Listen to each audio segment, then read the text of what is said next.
afternoon and welcome everyone. It's wonderful to see you all here. Welcome as well to everyone joining online.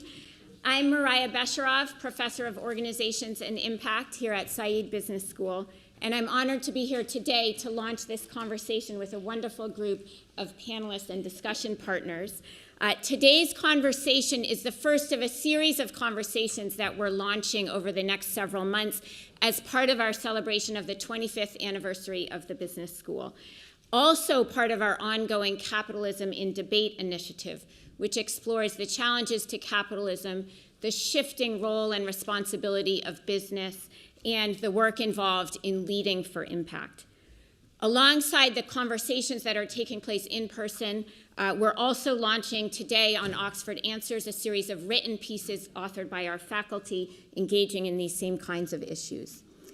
Today and this moment and this year is an especially important time, I think we can all agree, to be rethinking the purpose of business and the role of business.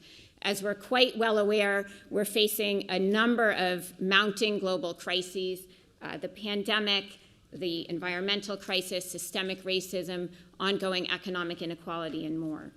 At the same time, and on a much more positive note, we're also seeing a renewed and increasing energy, engagement, and motivation to address these issues, to really drive systemic change. And this is coming from many sources. It's coming from younger people, from seasoned leaders, from business, from government, from social movements and community organizations as well.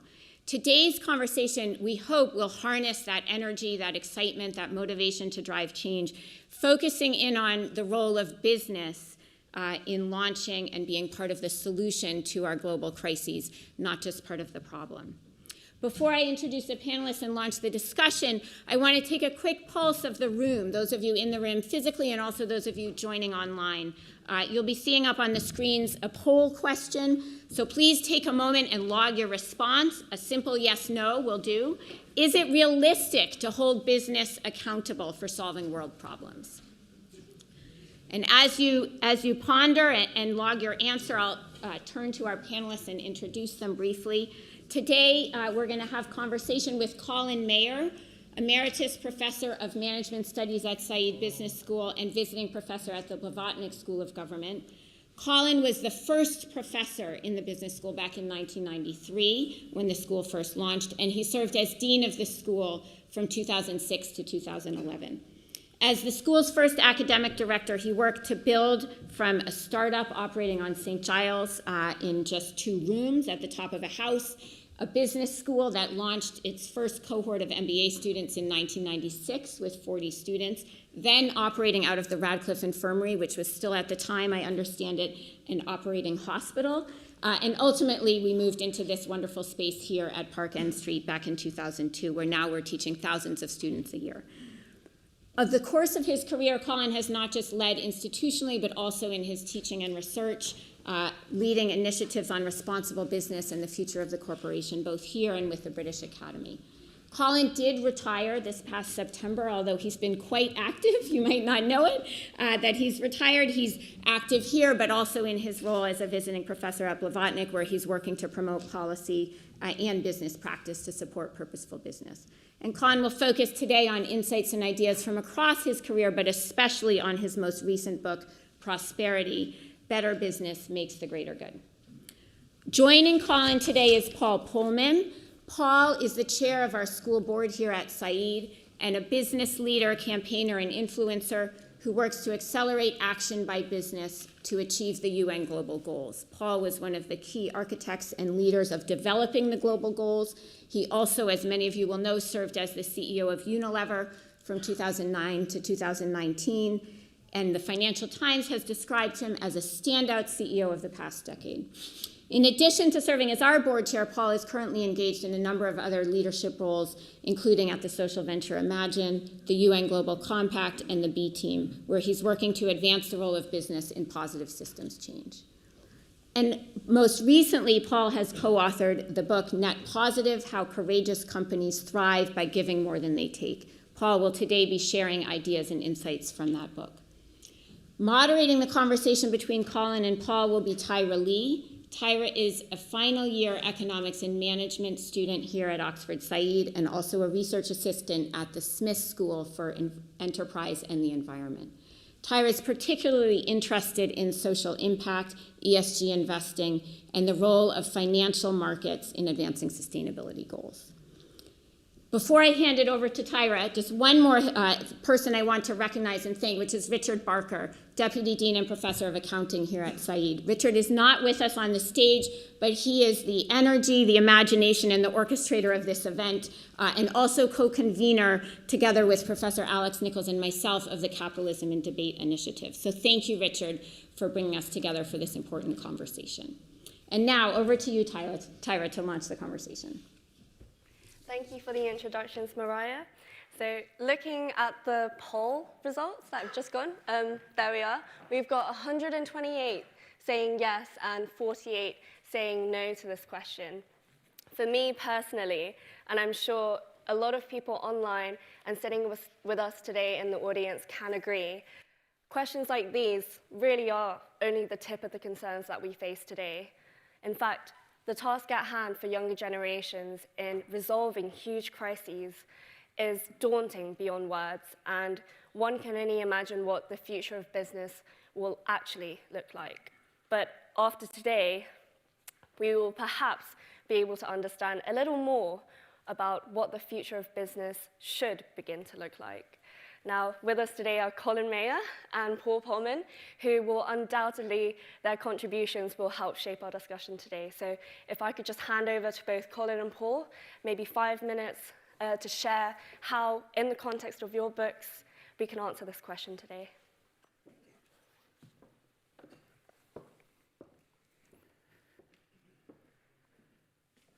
Okay, I'll take this off. Well, first of all, thank you very much indeed, Mariah and Tyra, for those introductions and very kind words.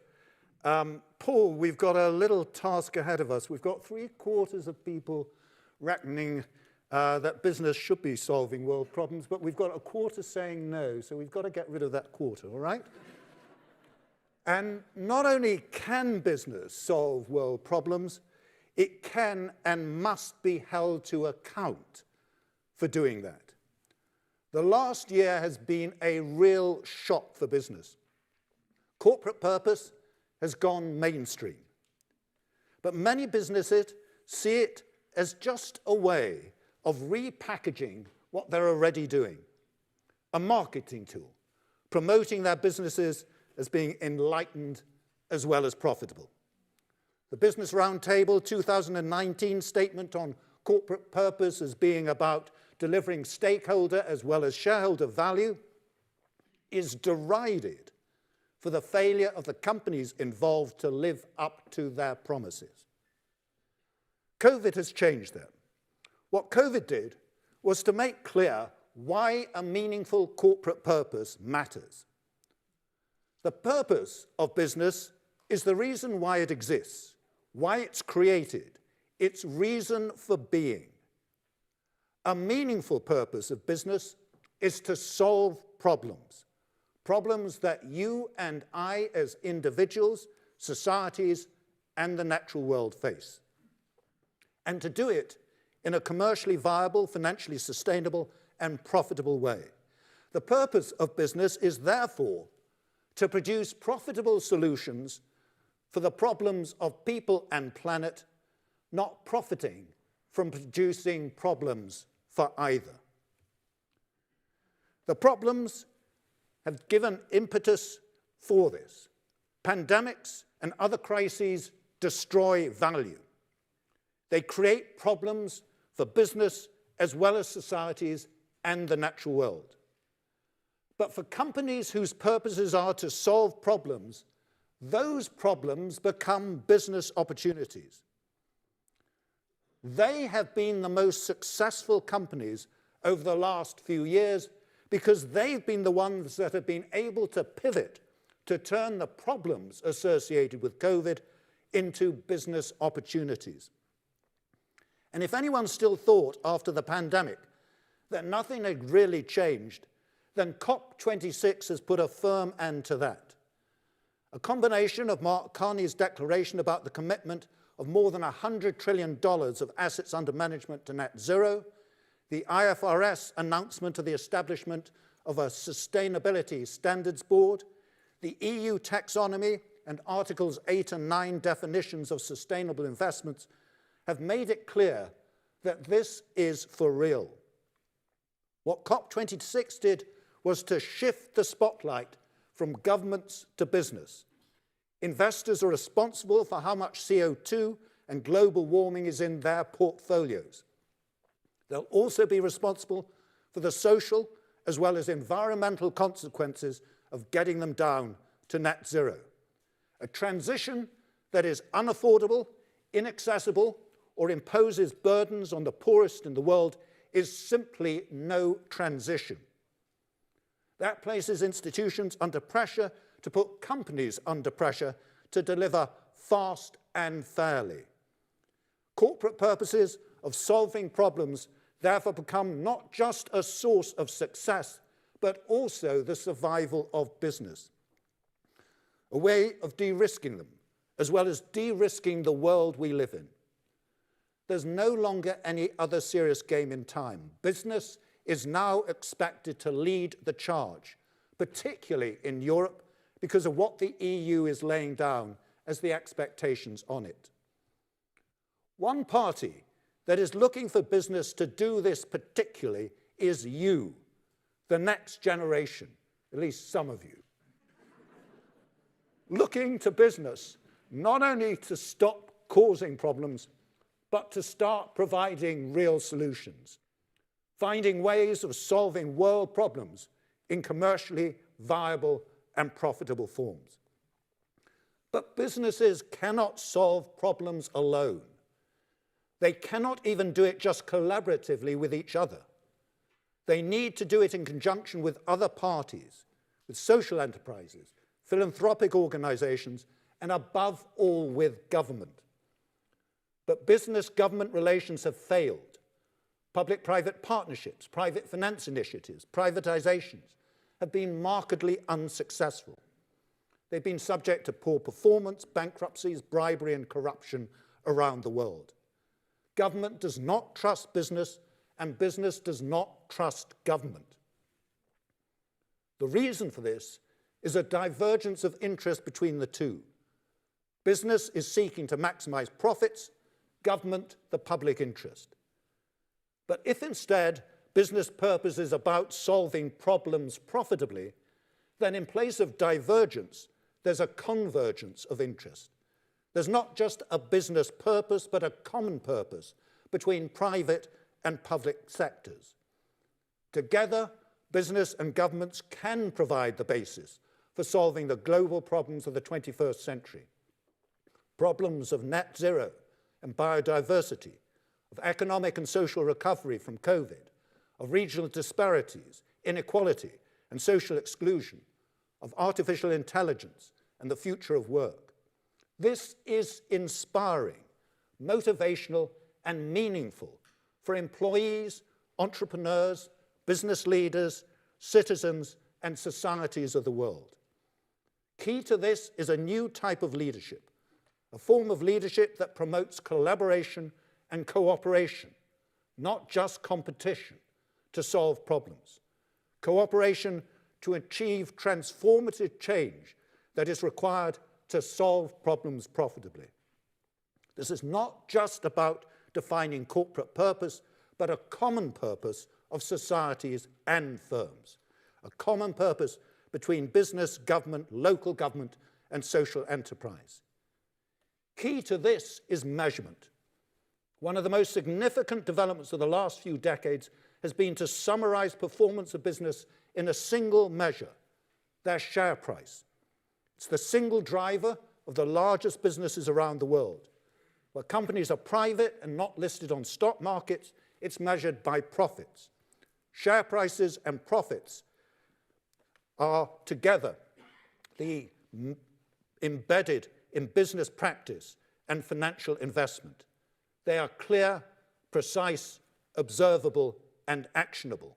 Actioned by linking them to every aspect of incentives of organizations, remuneration, promotion, firing, and hiring. The last 60 years have seen the progressive intensification of share price and profit-driven incentives. Stock options, fair value and mark-to-market accounting, financialization, hostile takeovers, and hedge fund activism. We've reduced the world to a single measure of performance. But this preoccupation with the beauty, simplicity, and clarity of share prices and profits has been a catastrophe. It's reductionism ad absurdum. It's driving the world to a point of climatic collapse and social fragmentation. And we're seeing the consequences of that all around us. What's wrong with this single measure? The answer is simple. Profits and share prices are wrong. They're entirely incorrect measures of what they purport to report. They don't measure either the profit or the value that a company creates. They don't take account of the value of the benefits that a company creates for the people and environment around them, or the destruction they cause. How can we record a profit where a company has earned it from destroying part of a rainforest, cutting down an ancient woodland, accelerating the extinction of species, employing people at below living wages, selling addictive products, avoiding paying their fair share of taxes? Those aren't profits any more than the earnings of a burglar stealing someone else's property. It's theft, but its only distinction from theft is that we've legalized it. Not only have we legalized it, we've encouraged and immortalized it by incentivizing it and honoring the wealth that is accumulated from it. Like a patient preoccupied with their temperature, we've created an addiction not just to the addictive products that are the source of the share price increases, but to the share prices themselves.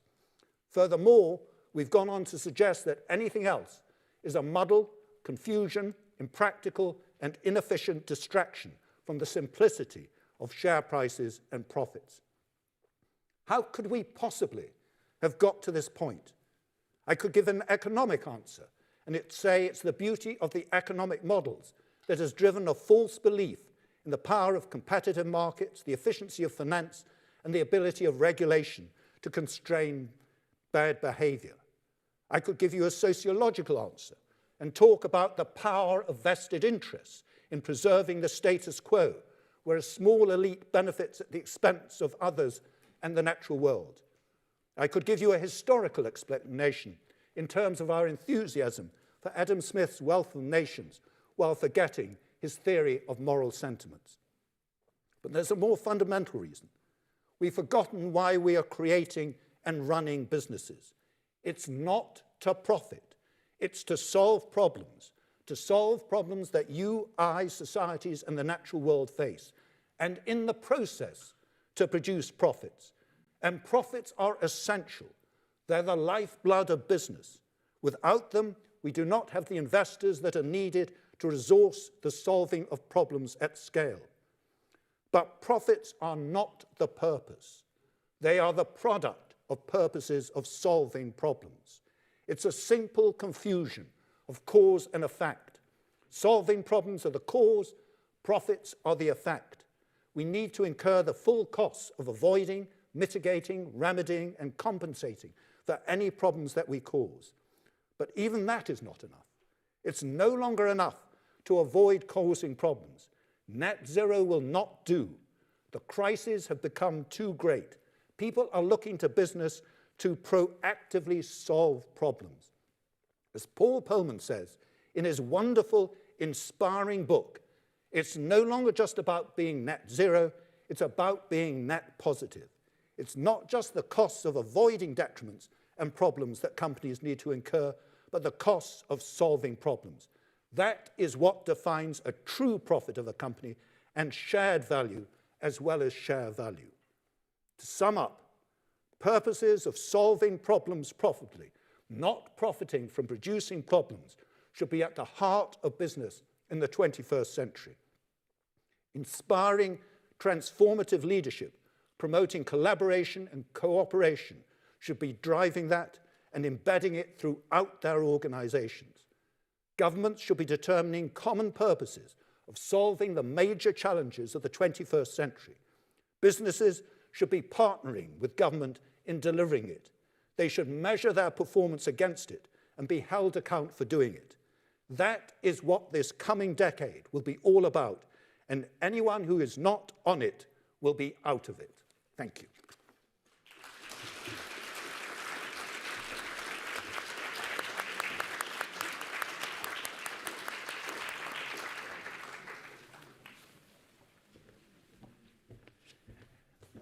It's always a pleasure to listen to Colin, but it's also a hard act to follow after him because most has been said what needs to be said. So I'm making vigorous notes to figure out where I can add value here. But let me first thank Maria and Tyra as well for, and Richard obviously for putting this on. I know it's the end of the year, everybody's looking forward to Christmas and taking some time off. And here we are all working. This might probably be the last public meeting in the UK because before the thing closes down. But I certainly don't want to make jokes about it because I might have to resign if I do. But it's obviously, I'm glad that we can meet in person because one of the things that Colin was mentioning is to bring humanity back to business. That's basically where it boils down to. We have just we've just created a form of leadership that is competitive leadership that needs to be collaborative leadership. And we've distilled business down to a few numbers, basically a win-lose type situation, and have forgotten the real reason why we're here or the human aspect. I personally believe that most of the MBA programs that are in the world are little reflections of Milton Friedman on steroids. And it's actually the result that we see in society is actually not what we want. The results of the poll don't surprise me if you have 75-25, because there are always some people, and especially in the academic environment, that interpret these questions and move into different directions. Is business responsible, or is business only responsible, or should other people also be responsible? But you know, I've always believed that business is, has to be a force for good. I've always believed that business cannot succeed in failing societies. I also think that business cannot be a bystander in a system that gives them life in the first place. And increasingly, it's very clear to all of us that the system just isn't working. It has nothing to do, by the way, with the definition of capitalism. I've moved on well beyond that. It's more important that we focus on how we make our system work than that we spend too much time on debating intellectually what these definitions should be. But one thing is clear. In our global economy, if we like it or not, the invention of business wasn't a bad thing. It has given us a reasonable quality of life. It has given us freedom in many respects. It has lifted a lot of people out of poverty. Business is about 65% of the global economy. It's about 80% of the financial flow. It's about 95% of the job creation that we have right now. So how do we make it work for us is the more important part than the debate if we need business or if we don't need business. But one thing is for sure. You know, I bought once a tea company called T2 in Unilever. And they had all these little cups of tea stacked up. Beautiful. And actually 30-40% of the sales is not the tea, it's all these accessories. But here are all the people running around with their backpacks, you know, the ones that go on the plane and hit you in the face when they walk through the aisle, exactly the same people. So they walk in the T2 stores and knock over, and it probably happens once or twice a day per store, where they knock over the pile. You know, that's a simple concept. If you break it, you own it. There's nothing wrong with that. If you break it, you own it. You have to take responsibility for your presence in this world, just like we do as individuals. Viktor Frankl said it very well when he said in his book, Man's Search for Meaning, when they built the Statue of Liberty on the east coast of the United States, they forgot to build the strategy of responsibility on the west coast. You cannot have liberty without responsibility. You cannot run a business and not take responsibility towards your employees, towards your communities that you're in, towards the stakeholders that you serve, and yes, longer term as well, towards your shareholders. I understand that. But how can you not think about that multi-stakeholder aspect? In fact, it's short-termism that has crept in that is probably killing us. Most of the value creation in business happens 3 to 5 years out, in some industries, you know, significantly longer. If you want to be around for the long term, which I think is the major aspiration of most businesses, then by definition, you're talking sustainability. By definition, you're talking multiple stakeholders that you have to deal with. And then the question only becomes is, is the shareholder returns, which we need. Business needs a certain amount of profit to stay alive. But you can't just be there for profit alone. I always talk profit, I compare profit with like the white blood cells in our body. We all know that we need white blood cells to live. But how many of you live for white blood cells? It's not different. And what we increasingly see is that responsible businesses that run the longer-term multi-stakeholder models with putting purpose at the core, as Colin talks about, are in fact the businesses that do better. They actually do create more shareholder return. When we started in Unilever 10, 12 years ago and introduced the Unilever Sustainable Living Plan, because it was very clear to me that we were living beyond planetary boundaries. There was nothing wrong with Milton Friedman when he wrote his paper, by the way. I think he won't write the same paper today, because the world was totally different. We were still living in balance with Mother Nature, to some extent in harmony with fellow citizens. Businesses were basically local. Governments were responsible. Yes, they functioned then. And on top of that, we had businesses that probably were not having to deal with a lot of these issues because they hadn't created the issues yet. Now we're a little bit further. We're well beyond the planetary boundaries. We've lost 68% of our species, mammals and reptiles, in the last 5 decades. Some people call it the 6th greatest extinction. As I'm standing here in front of you, about 1 million more species are extinct, in the risk of being extinct. Hubert Reeves, who is a philosopher in Canada, said it very well when he said, man is the most incredible species. He worships an invisible God and destroys a visible nature, not realizing that the visible nature he destroys is the invisible God he worships in the first place. And COVID has made that come alive. COVID has shown once more that we can't have healthy people on an unhealthy planet. In fact, the big black swan to me was not COVID. We've had SARS, Ebola, Zika, Asian flu, and the list goes on. And we'll get 10 more, by the way, in the next 5 or 10 years the way we're going. These zoonotic diseases are a direct result of us destroying planet Earth. A direct result of disregarding that nature provides over $100 trillion worth of services. That all businesses, including mankind, by the way, depends on nature. Business will not be able to succeed if we go on destroying. In fact, putting this true cost in business models now already would at least wipe out 25% of the businesses that are around in the world. And increasingly, it's transparent because it's coming home. And what business is seeing is that it's not anymore a good equation. You look at COVID once more. On COVID, we've spent $17 trillion just in Europe and the US to save lives and livelihoods. $17 trillion. The IMF with Kristalina estimates that we've lost about $27 trillion in the global GDP over this decade. That's the cost of COVID, and we are nowhere near out of it. What it has made us realize is not only the enormous shortcomings of our economic system, it has put a magnifying glass on the issues that we are creating with our economic model. But above all, it has made us realize that the cost of not acting and dealing with these issues is becoming significantly higher than the cost of acting. To implement the Sustainable Development Goals, which were signed by 193 countries in 2015 at the UN, with a simple goal to irreversibly eradicate poverty and do that in a more sustainable and equitable way, something I think we would all subscribe to, would only cost us $3 to $5 trillion a year. We thought that was a lot of money before COVID. We didn't know where that money would be coming from. Now we found out that if we don't spend it, it is significantly higher. I would argue now, actually, that of the 17 goals of the Sustainable Development Goals, yes, there are many, but the world is complex. Of these 17 goals, for each of the goals, we are already incurring costs that are significantly higher than the implementation of all of the goals.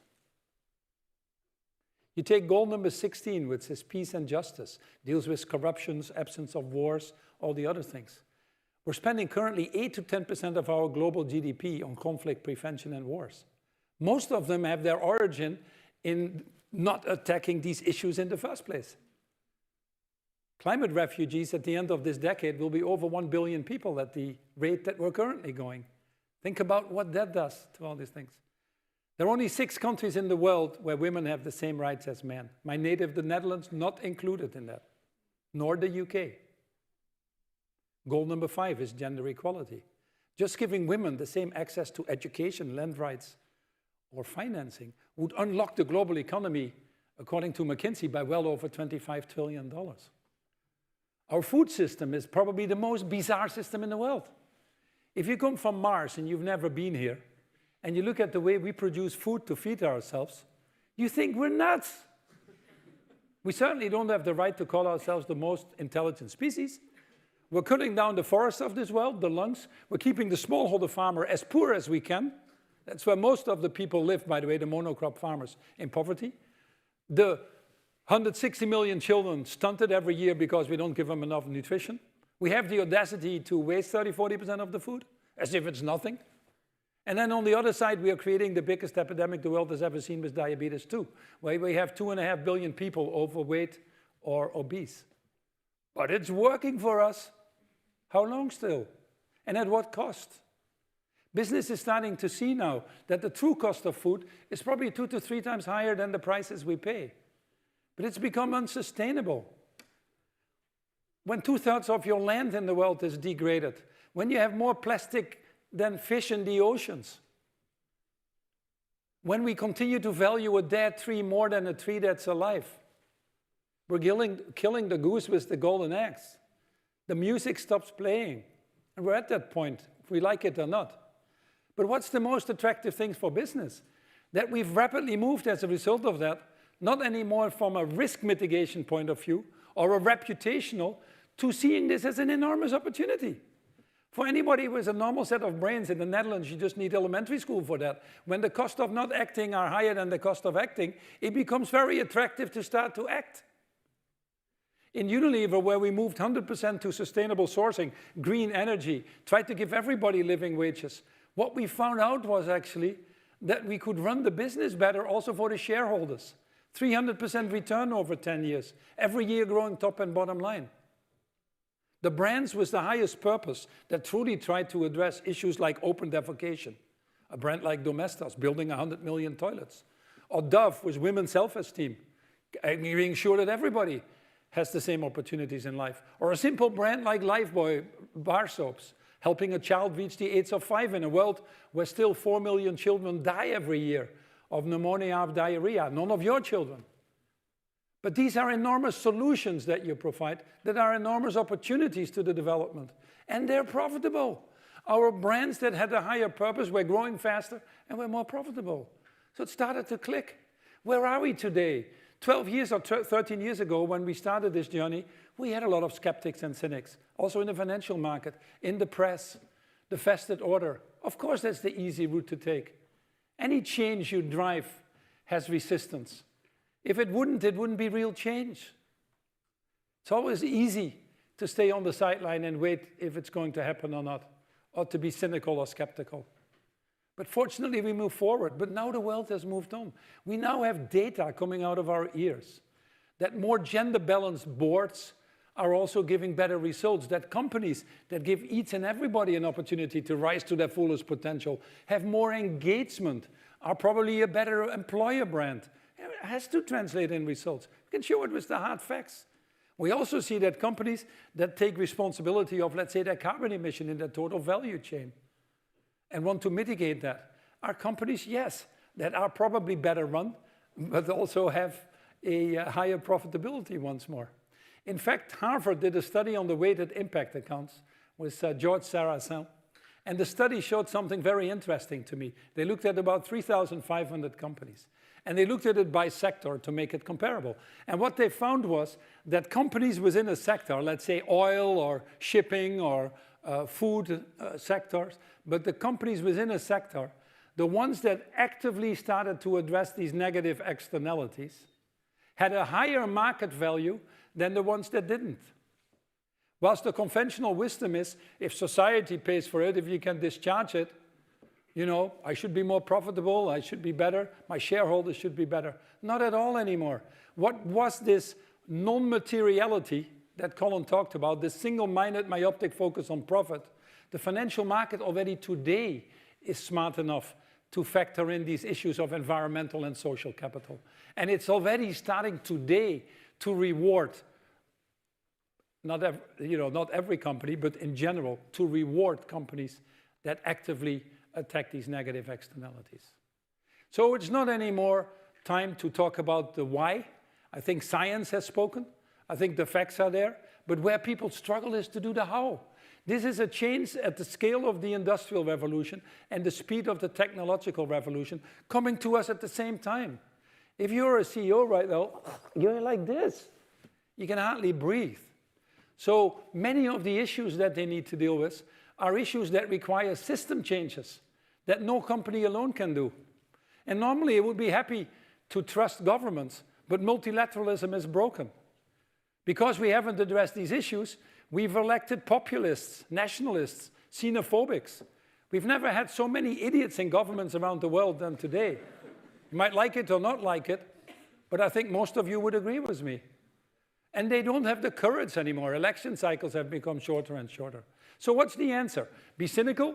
Start to make jokes about politicians? Or do what real leaders do? Step into that void. Help de-risk that political process. And take responsibility for that. Get together with the bigger parts of business that understand it, that feel these costs, that these pressures, the threats to their own business models, that are responsible leaders because they have children as well, and help governments to get more courage. And that's exactly what happened in the COP26.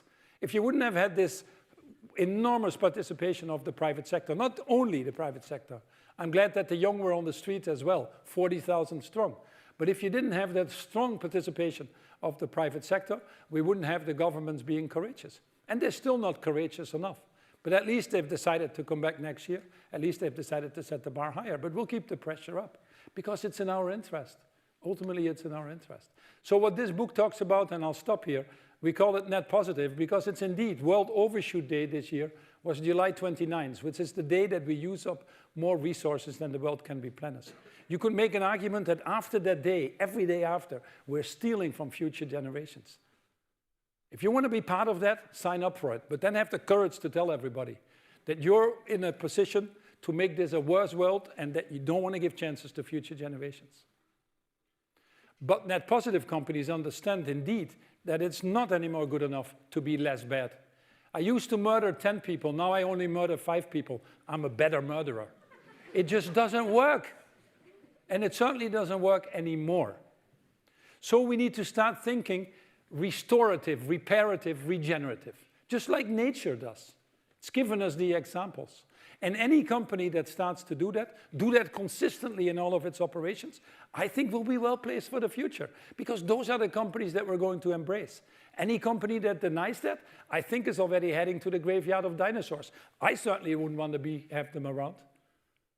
I'm as much of a father and a grandfather and a citizen of this world as anything else. The CEO title is an accident, and nor does it count. We have bigger issues here to fry. And the businesses that understand that, I think will do well. Increasingly, we see businesses actually moving to this net generative. Walmart saying, I'm going to protect 1 million square miles of ocean. Microsoft saying, I'm going to take carbon out of the air since my inception of 1975. IKEA saying, I'm going to actually produce more green energy so that I compensate for the ones that take a little bit longer. Interface coming out with tiles that absorb carbon. These are Google working its algorithm now finally to help people make more sustainable choices. These are all the initial signs of net positive or moving to net positive. And these companies, again, once more, are in a better position, I think, for the future. We just need more of it. We need more consistency of it. And undoubtedly, we're going to talk that in the panel. Thank you very much.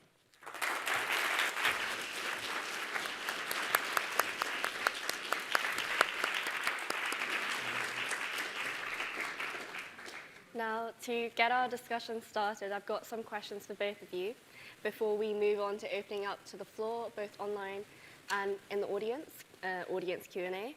But what stuck with me was, when you break it, you own it. Now, how are we going to get businesses started with embedding these sort of frameworks that you're talking about within their organizations? I wouldn't know where to begin. Where do they begin? Okay, I'll start off by telling you what we are saying to companies. We've been working with the boards of some of the largest European and North American companies in terms of trying to help them with implementing purpose exactly along the lines of what Paul was just describing. And we set out a framework for them to do that. And we call it the SCORE framework, where the 5 letters of SCORE are acronyms for the 5 key components as we see them. The first letter, S, is about simplify. Simplify your purpose, clarify it, know exactly what it is. Make sure it really is a meaningful challenge that's associated with trying to solve a significant problem. The second letter is C, for connect. Connect it to your strategy, because this is not about corporate social responsibility. It's not about philanthropy. It's not something you do on the side of the business. It is absolutely core to the business. And so it has to be connected to the strategy and connected to all of the other parties that need to assist in delivering it, all those parties I was talking about. The third letter is O, for ownership. And that's coming to this point about owning, taking responsibility for what you're doing. A purpose has to be owned and adopted by the board. But it's not just the board that's key. So too are the owners, the shareholders, the dominant shareholders, and other investors. But so too is ownership throughout the organization. So it has to be owned from everyone from the board to the shop floor. Everyone needs to have their sense of what the purpose of the business is and a real buy-in to the fact that they're contributing to it. Fourth letter is R, about reward, rewarding people in relation to the purpose, and doing so in terms of their remuneration, promotion, etc., but also in terms of the non-financial elements, the culture of the organization. And there has to be a real alignment with the way in which performance is measured, in terms of measuring success, in terms of delivering the purpose, and also where the failures are. And that comes on to the final letter, E, which is about exemplify. And this is about the narratives you tell around your purpose. Narratives that are not just stories, but bring real authenticity, that set out not just the successes, but the failures, the challenges, what's gone wrong, what needs to change going forward, so that people have a real sense of credibility in what's being done. So those are, and we've found that that's something that really gels with boards in terms of their adoption of corporate purposes. Paul, anything to add before? No, I've written it down, and I think it's easy. But with Colin, it's always great because you guys bring in a framework and make it sound like, we can all do it tomorrow, but this is hard work. I think, where do I start? Romney was a poet in Iran in the 13th century. He said, yesterday I was smart and I tried to change the world. Today I am wise and I'm trying to change myself. So the journey that we are talking here about really has to start with the leadership of companies.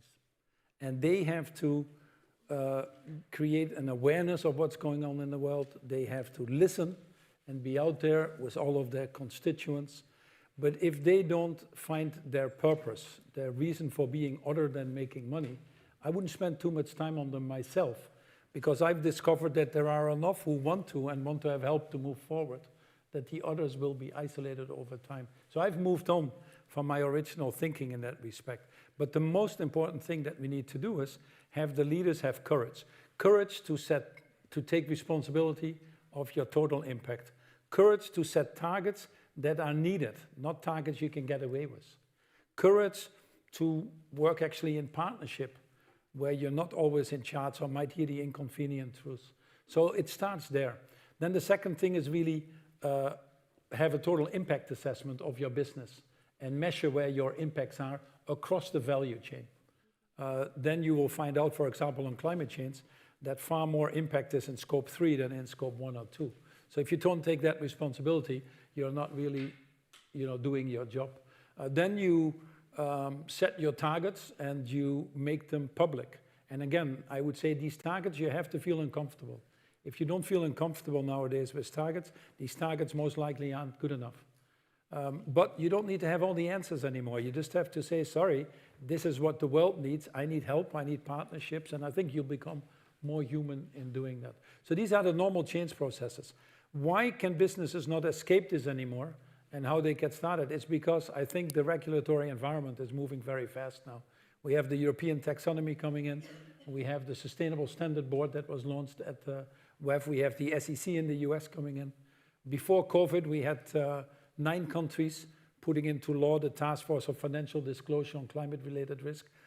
18 months later, we now have 49 countries. So you cannot escape anymore the fact that politicians also have discovered that these negative externalities are being pushed back to the people that caused them in the first place, which we might call extended producer responsibilities.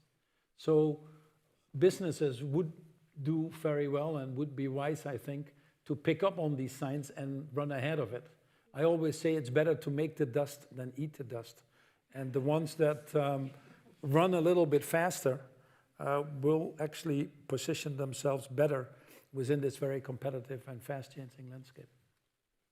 This is certainly revolutionary, but for me, when buzzwords are thrown out like this and companies can latch onto that, how do we identify, or even if we can identify, can there be kind of fake net positive companies, the same way that greenwashing occurs?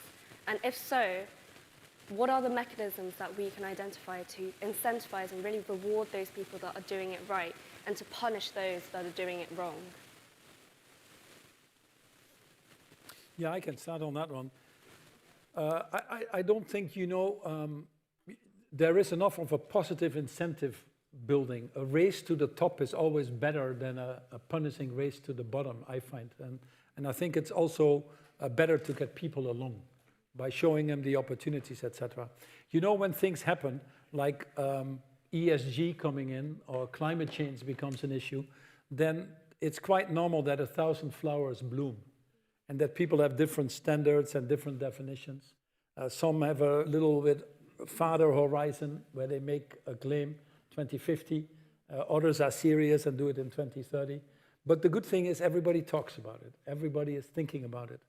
And then what you find is that quite rapidly bouquets are being formed to move things forward, like getting carbon pricing, like having governments make commitments to be net zero, like putting legislation in place on carbon border adjustments that are happening in Europe.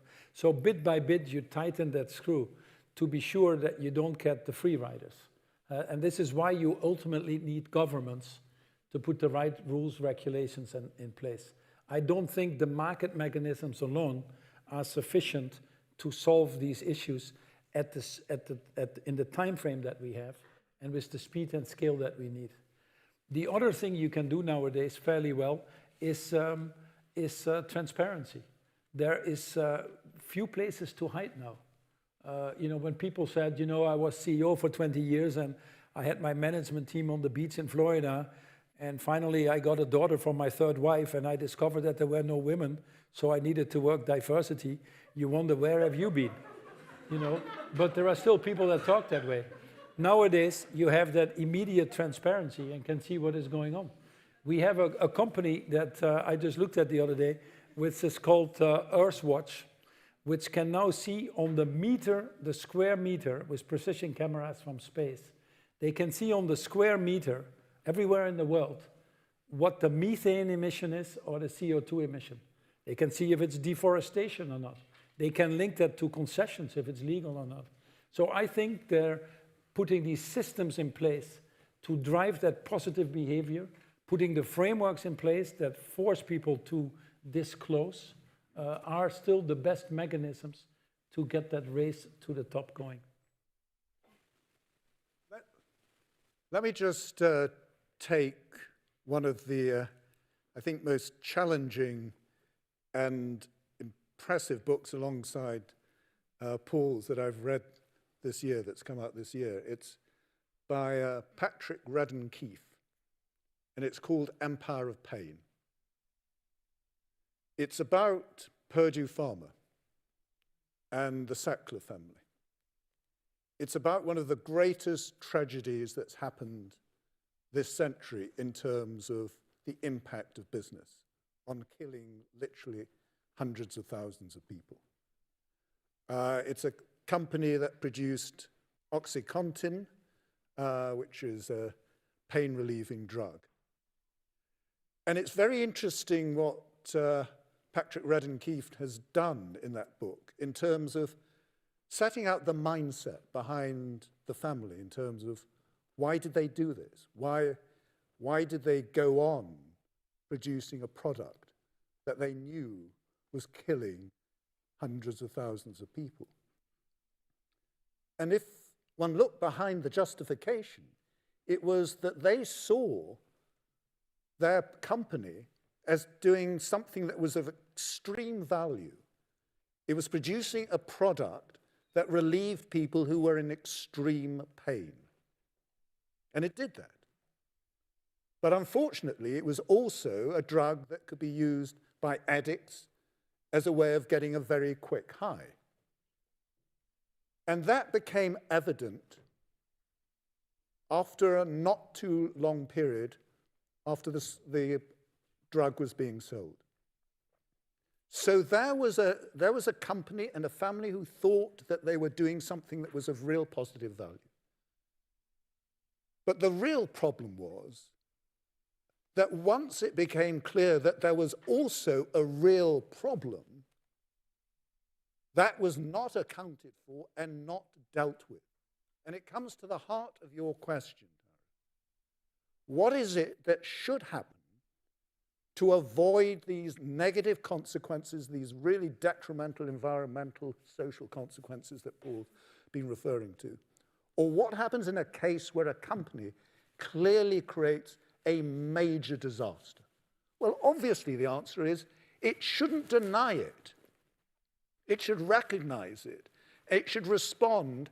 It should immediately act to address and solve the problem. And the real failure that this brings out is that we have a system that doesn't do that, that went on rewarding that company, and the family went on accumulating massive wealth at the same time as they were owning and running a company very directly with positions on the board, running a company that was killing people. Now, there's something wrong in a system that does that. There's something wrong in measuring a profit of a company that's doing that, because it wasn't a profit. It was a massive loss for the world. And I think that is what one has to do in terms of thinking about how does one hold people to account. In the end, Purdue Pharma went bankrupt. The company or the family retains massive amounts of wealth. What should happen? They should have provided for the costs of cleaning up the mess, provided for the risks going forward, and in the event of bankruptcy, you have to see through the protection of the firm. You have to see through the veil of incorporation and hold those who own and run the companies liable for what they do. Thank you, Colin. Thank you, Paul. In the awareness of time, I think it's a good time to now open up the floor to audience Q&A. And if you can see here, same with the poll, you can start submitting your questions through this form, this website, with this code. And whilst you're doing that, I just want to invite Isabella Bunn to ask her question for me, as she pre-submitted her question. If you'd like to stand up, Isabella. Thank you. Thank you very much. But I'd like to begin with a word of thanks, first of all, to Paul and to Colin for their leadership. And actually, there's two phrases that Paul mentioned that has also focused my attention. Any change you drive has resistance. I remember a generation ago, there was a meeting gathering at the examination schools to talk about the plans for a future business school at Oxford. And there was resistance. And that resistance was overcome, and I think this building and this community and its legacy is real testimony to that change and what it represents. The other phrase that you mentioned was business as a force for good. And I think that phrase captures why the resistance was overcome and why the legacy is as powerful as it is. It is a defining characteristic of this place, of the teaching, of the research, of the students, of the careers, and the impact globally. So I had to start with that. But my question really relates to something I know that is close to both of you, which is this notion of values and how values can shape the economy and the society. And I think in particular we need a little bit of optimism going into the new year. And I was wondering if you could share with us some of your insights on how this grand reset that we hear so much about, what is really going to be different in 2022 going forward, having hopefully overcome a lot of systemic risks, and also looking forward to the relationship between business, government, and society in particular. Thank you. You want to start from Paul? 2022 is a little bit of a short time frame to answer all of that, because it will take longer, I think, with the challenges that we have and the things we need to solve. I think what COVID has shown us is the interdependence of everything. The biodiversity destruction, the human health, the environment, the economic system, the racial tensions, the tragic death of George Floyd. And it has really put a magnifying glass on the shortcomings of our economic system, that the people we need most, that we value most, are often treated the least, also suffer the most from our shortcomings. And there's a higher level of awareness, I think, that society cannot really function longer term if too many people feel they're excluded or not fully participating. I've always said that a system like that would ultimately rebel against itself. What COVID has also shown us is that there are new forms of partnerships that can happen that gets, when the mind focuses, that gives you tremendous results. The work here at Oxford of the vaccine itself, the AstraZeneca vaccine, it's called, should be called the Oxford vaccine, but and many of the others, the enormous cooperation that companies were doing to move things forward, local communities and people on the ground. So it has made us aware of our interdependence, I think, at a higher level than we had before. Here again, governments have failed us, if I may honestly say. At that time, I was chairing the International Chambers of Commerce. Over 90 countries put export barriers in place for PPE material. It really made it more difficult to tackle the issue. We even today have 70% vaccination and booster shots coming out of our ears in the developed markets. We only have given 6% vaccination to the developing markets. And when we get a mutation, like we just see again with the Omicron, then we shut these markets off. We say then everybody stay away from South Africa. We're not willing to put the 100 billion climate fund together that we already promised nearly 10 years ago. So that global solidarity, hopefully, will be stronger moving forward, but it requires all of us, including the governments. But I think the solidarity at community level, at people level, at businesses trying to understand that they have common areas that have to become pre-competitive, like the future of humanity we shouldn't compete on. I think that awareness will go up. So you'll see bigger partnerships at the private sector level. You see more community efforts happening, more empowerment of the cities, the mayors, the regional governments, away from national governments. And hopefully a restoring of trust that has been broken between the institutions and society. The countries that have done very well during COVID, interestingly, most of them were run by women. Iceland, Norway, Denmark, Finland, New Zealand, all women running it. And that's not, I'm not just saying that as a joke, it's because they have taken the science and embraced it. They have built that trust with society. They have a broader coherence and compliance of we're all in this together. The ones that have made the political points out of this, tried to get re-elected on it, like climate change should have never been political, in my opinion. It's science that we're talking about. So countries that have embraced, this seriously are doing well. So I hope it is a resurgence of science, a resurgence of truth that we're starting to see as well. Because if we don't have that truth that comes with transparency as well, but we can never build prosperity. We can never build that trust that ultimately is the glue that holds us together. And my final point would be is that people, I think, are more aware now of the universal values that we need to protect. Values like dignity and respect for everybody. Values like equity, compassion. If we don't fight for that, we actually undermine the future of humanity. It's actually then not worth living, in my opinion. So businesses have rapidly recognized, for example, that they have become societal leaders. They had to speak up on the dreadful events in January 6th in the US when democracy was being threatened, or when people of certain sexual orientations are discriminated against, or when derogatory remarks are made. So these are all things that have, I think, become more sensitized on what actually the values are that we have to protect. And anytime we stay silent, we move the boundaries and become complicit to the crime that is committed.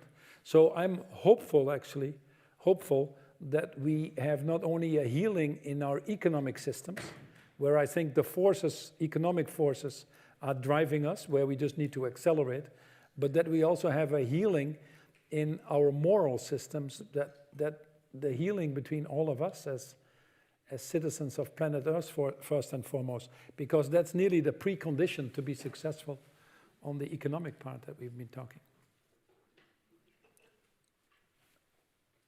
I think my main point would be it's remarkable what has happened. I think we should be incredibly energized by what's occurred over the last few years.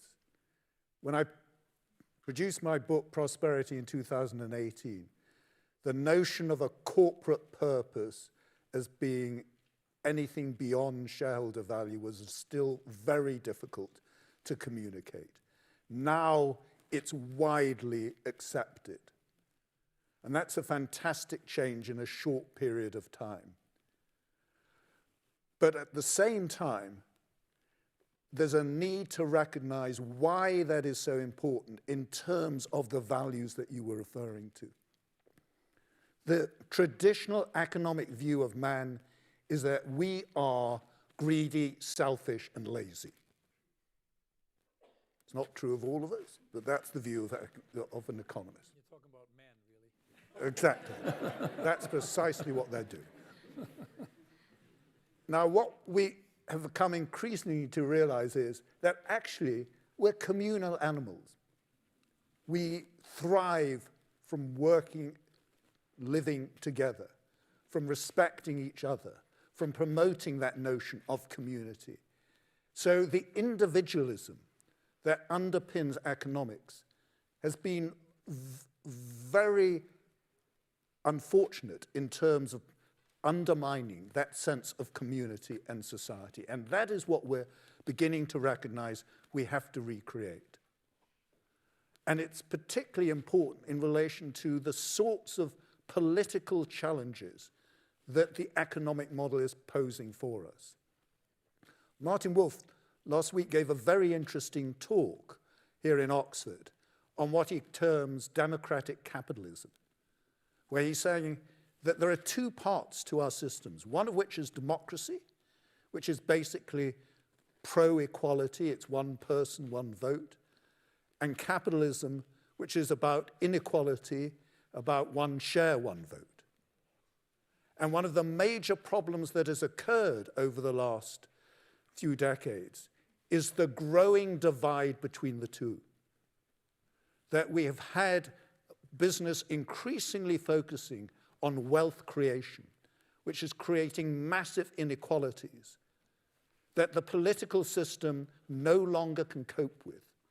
And as a result, one ends up with the type of political features that we have at present in terms of polarization, populism, nationalism, autocratic, despotic leaders.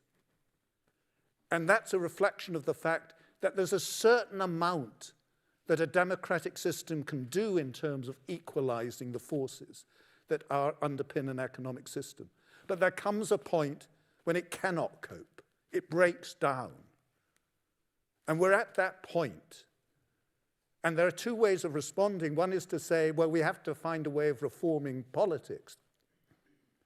But there isn't a great deal of idea around how do we reform democracy to really change the system. The other is to say, let's look at that massive inequality that the economic system, that markets and business are creating. And let's think about ways in which we can try and shift them in a direction where they are still contributing to relieving poverty, creating economic growth around the world, but at the same time doing so in a way that is more equal, more inclusive, less environmentally degrading than the current version.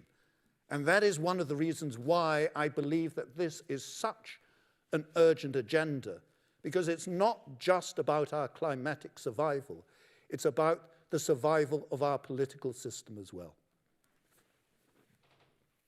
Thank you. I also want to invite Gaurav to stand up and give his question too. Hi, so my question is for Paul. I was wondering if you could share about your experience during the 26/11 attacks in Mumbai and how that influenced you.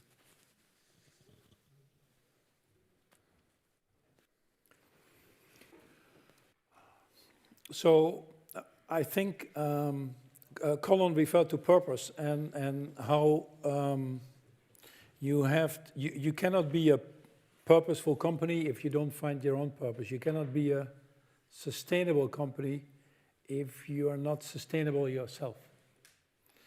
And these purposes, that your own inner core is developed throughout your life, and you keep developing that.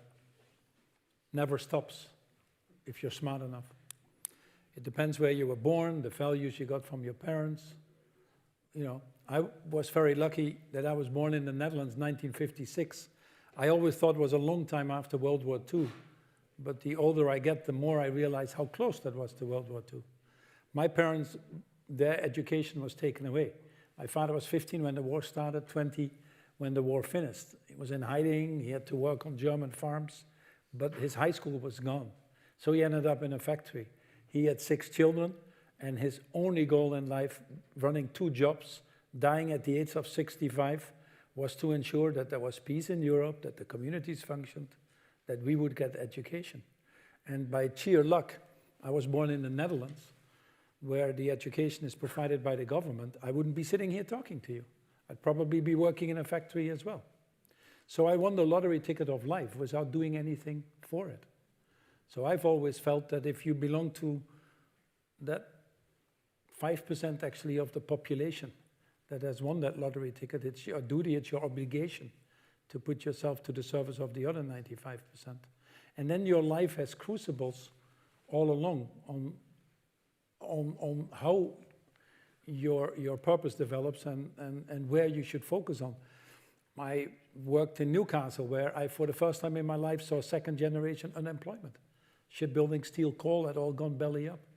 I was running a company that was the biggest employer there, and I discovered, you know, you better become a whole person, not a half person. You can't just have your full life if you only take care of yourself, even if yourself includes your family. There's a broader circle out there. I have a friend who is blind. He called me and I said, let's climb Mount Kilimanjaro, and we took 8 blind people up Mount Kilimanjaro, and I really understood that people with disability, you know, is diffability, not disability. Yeah. I mean, Helen Keller said it well. She was blind and deaf, and everybody felt so sorry for her. And she always said to these people, the worst thing is not being blind or deaf, actually. The worst thing is having eyes and not being able to see. And that's what is the case for a lot of people. And then you get a situation like Mumbai, where we were caught up in a terrible terrorist attack, and lots of people around us, unfortunately, lost their lives. And but then again, that night in Mumbai, more children were born. The goodness that we saw of a lot of people when we finally came out and were amongst the lucky ones. But again, the underlying causes of this is purely poverty, where many of these conflicts that we have is because people are desperate. So it makes you more determined to do something about that. And like with many things in life is, you know, the thing is, what people say is you can't control what happens to you, you know, but you can certainly decide what you do with it and how you're going to actually capitalize on that to avoid these things again in the future. That would be the case with anything. I don't spend too much time on complaining about the fact that we have climate change or all the problems that we should have addressed earlier. I focus entirely on, so what can we do now to make that change? I don't focus on many of the miseries that were there in terms of what drives people to desperation, but what can we do now to make it more inclusive? So if you focus all of your energy there, then, you know, life is actually very rewarding. The moment you discover that actually that it's not about yourself, that you have to, you know, a true leadership is putting yourself to the service of others, knowing that by doing so, you're actually better off yourselves as well, which is at the essence of what we're talking tonight. So how can you get to that point of unconditional love to some extent for others? Because once you understand that, I think your life will be quite liberating. Once businesses understand that, it will open up many opportunities. In essence, as Colin was saying, I was listening to Colin and making notes. We talk about climate change, we talk about inequality, we talk about destruction of natural habitat, you know, talk about food security issues. These are not crises of climate change or inequality. These are crises of apathy, of greed, of selfishness. And that's why it's so important, again, that the ultimate answer is to create more leaders. That's why I took the chairmanship of the Side Business School. The answer is in our own purpose and creating that courage. And whatever happens to us in life, whatever the crucibles are, use that to strengthen that inner core, because you don't have an outer core if you, that is what is needed if you don't have a strong inner core. I don't know if I fully answered your question, but. Great, thank you. You guys are in super high demand. We've got 52 questions submitted by people. So if I can speed through these really short and sweet answers, please. First one is James. He's an MBA alumni from New York. He asks, aviation contributes to society. It has purpose.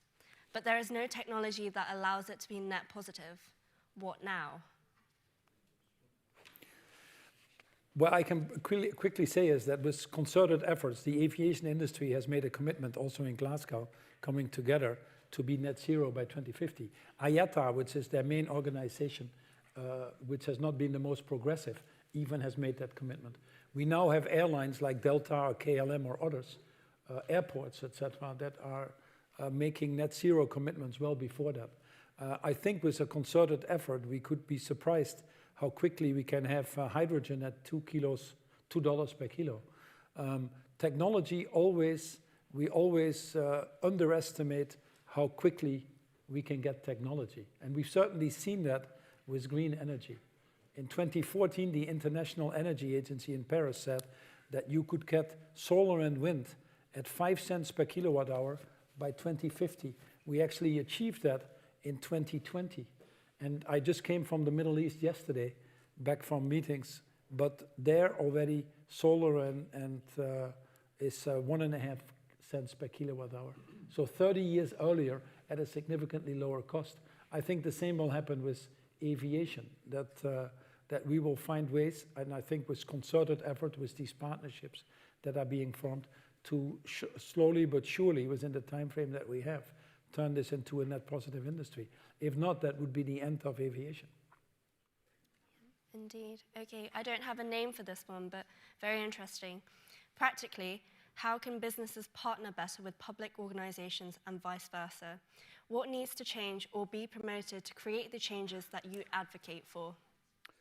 It needs a change both on the part of business and on the part of government. Let me illustrate. One of the reasons why I'm currently in the Blavatnik School of Government is I'm heavily involved in a program on what in Britain is termed levelling up and in most countries around the world is regarded as being about regional disparities. And there is a key failure. Britain has one of the worst levels of inequality across the country of any major industrialized nation. The reason for that is that much of the wealth of Britain was, of course, created during the Industrial Revolution all over the country. But it collapsed in many cases during the period of 1980s, 1990s. For example, we're doing a lot of work in South Yorkshire around Sheffield, which saw the demise of the coal industry, the steel industry, etc. What's needed to change that, to reverse it, to regenerate this, is something that goes against the grain of both business and government. Business likes to run things from the top, from the board, and set priorities from the top.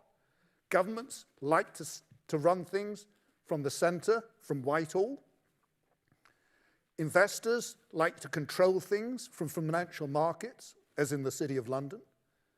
And that's exactly what you don't want to have for solving regional and local problems. You have to have a real understanding, a real empathy and appreciation of what the problems are that arise in communities, why these problems exist, and what can be done. And it has to be those communities that take the lead in determining how they should rebuild. Now, they need assistance from outside.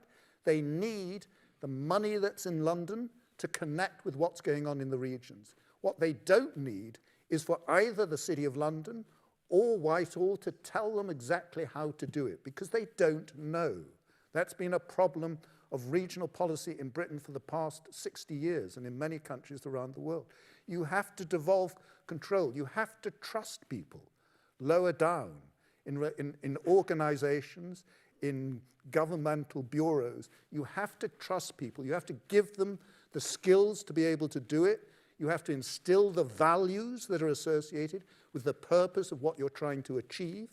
But once you've done that, you have to trust people to do it and to set out the agendas for themselves.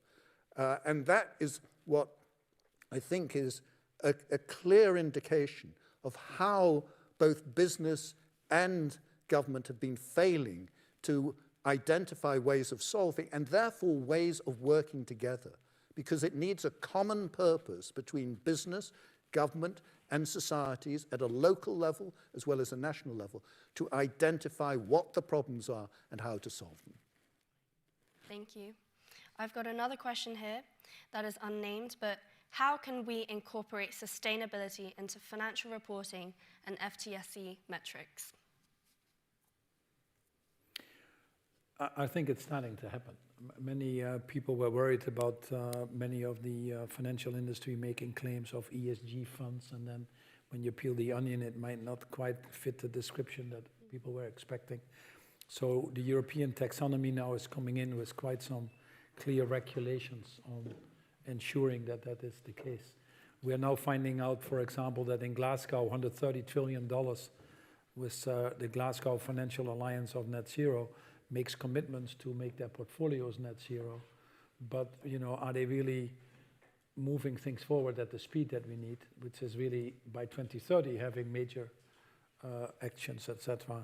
And I think what people increasingly will demand is that transparency, if that is going to happen or not. There was an article today in the Financial Times I saw on the Net Zero Asset Owners Alliance, where they found that, yeah, they make these commitments on net zero asset owners, but versus a comparable benchmark of companies that haven't signed up, they didn't really see differences in behavior.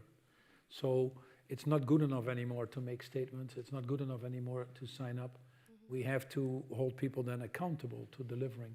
Legislation will be probably the most effective driver in the financial market. I don't want to be provocative here, but I think the financial market will move because they see business opportunities.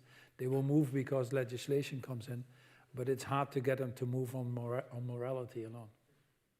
Okay, thank you. I think this will be the last question before we end today, but some person, unnamed again, asked, the fast fashion business model has drugged customers with lower prices and high volumes, resulting in wastage and landfills.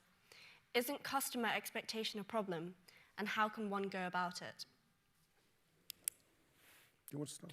Yeah, so we are actually, the reason I created Imagine is to work on these broader industry transformations. And I looked at the industries that have the biggest negative impact on the Sustainable Development Goals, because life is short and you need to focus. So energy transition is the biggest one, but then the second most polluting industry is actually fashion. The third one is food, and the next one is tourist and travel. So we're working with all these industries. We now have 80 fashion companies, 250 brands together at CEO level across the value chain to address these issues. So how can you go to regenerative cotton, very destructive for biodiversity? How can you get out of single-use plastic? 46% of plastic in the oceans actually comes from the fashion industry.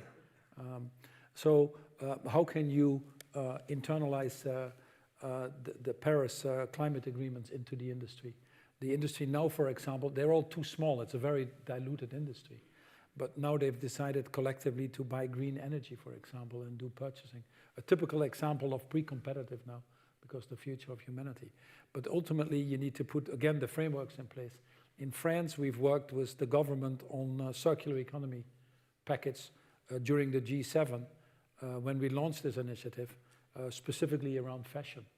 The fashion industry now collectively have decided not to go anymore into scrapping. There was a high rate of scrap, also returns that happen when you order something.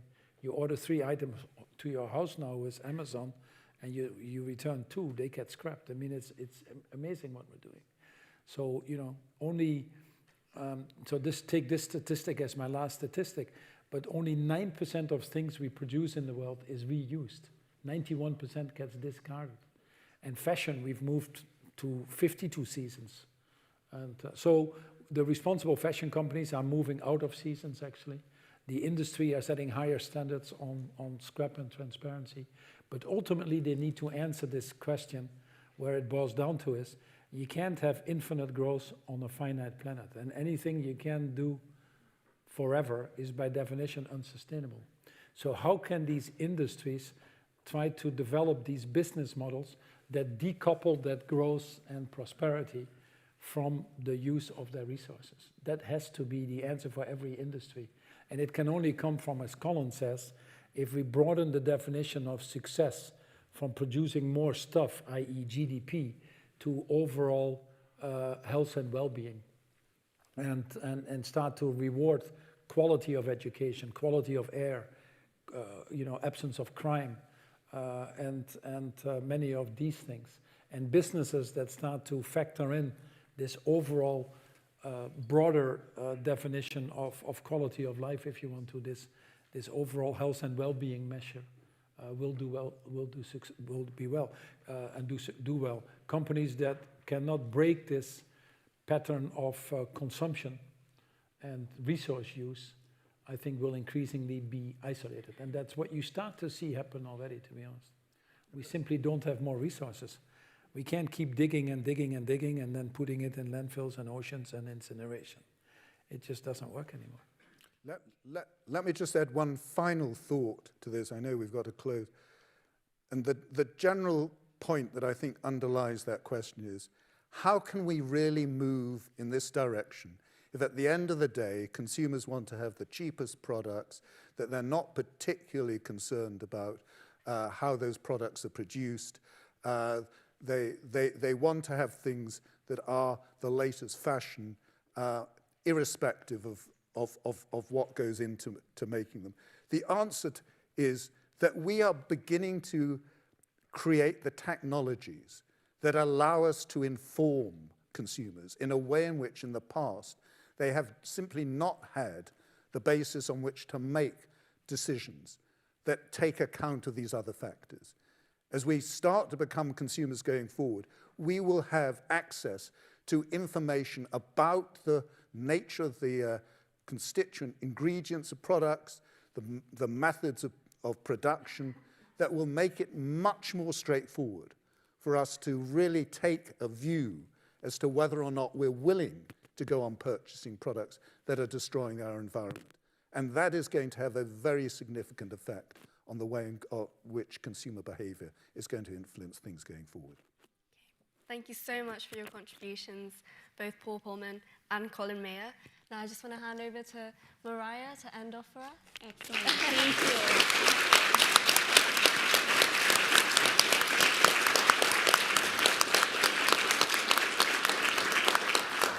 Thank you, all three of you, for a really provocative and inspiring conversation. Clearly, we could keep going. There's much more to talk about. There's a lot of energy and interest and some challenges and questions. We invite you all to continue with us across the next few months in these conversations, in person, online, on Oxford Answers as well. You'll get a link to a poll to again respond to the question. We'll see if we shifted that 25%. And please join me once again in thanking Colin, Paul, and Tyra for a wonderful start to this experience.